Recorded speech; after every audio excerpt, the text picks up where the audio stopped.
بیان بکنم این هست که قانون جذب جزو آخرین کلاس از دوره مقدماتی خودشناسی است.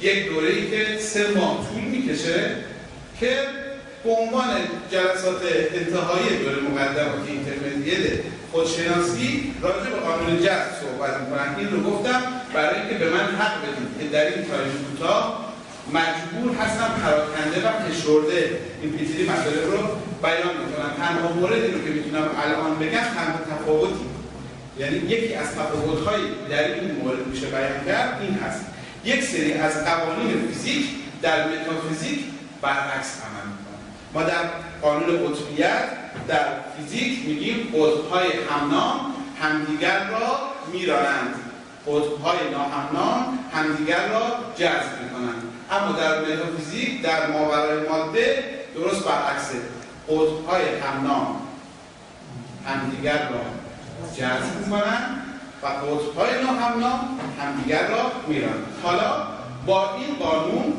ادامه بحث رو داریم. ببینید از قانون جذب و قوانین کائنات که صحبت میشه دوستان، فکرتون نره دنبال یک سری مسائلی که حاشیه‌ای هست، جدید هست، از غرب اومده، یک سری مسائل هست که اکثرا شاید راحت باهاش ارتباط برقرار نمی‌کنه. 3 تا حدیث از حضرت علی براتون می‌خونم که متوجه بشید. قانون جذب از بعد پیدایش بشریت از احادیث حضرت علی فرمودن هر کس به دنبال چیزی باشد به تمام یا قسمتی از آن میرسد. فرموش حضرت علی است.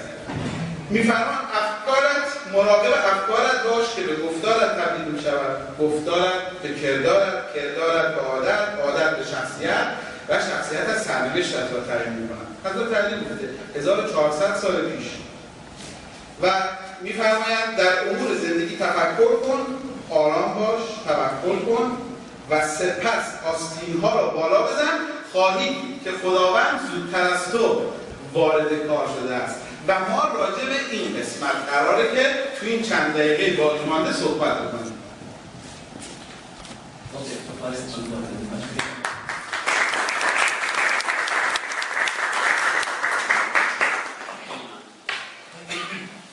جناب عطار هم می‌فرمایند تو پای بر ره بنه، هیچ مپرس که خود ره بگویدت چون باید رفت. این هم اضافه میکنم به فرمایشات مولا علی تا کم کم منظور خودم رو عرض کنم خدمتتون.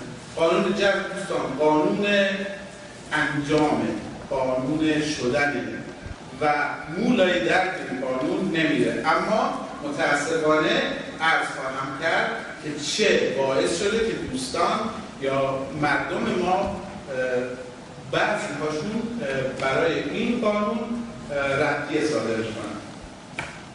خب اول که مراحل کارکرد قانون جذب چی است؟ اول تجسم. من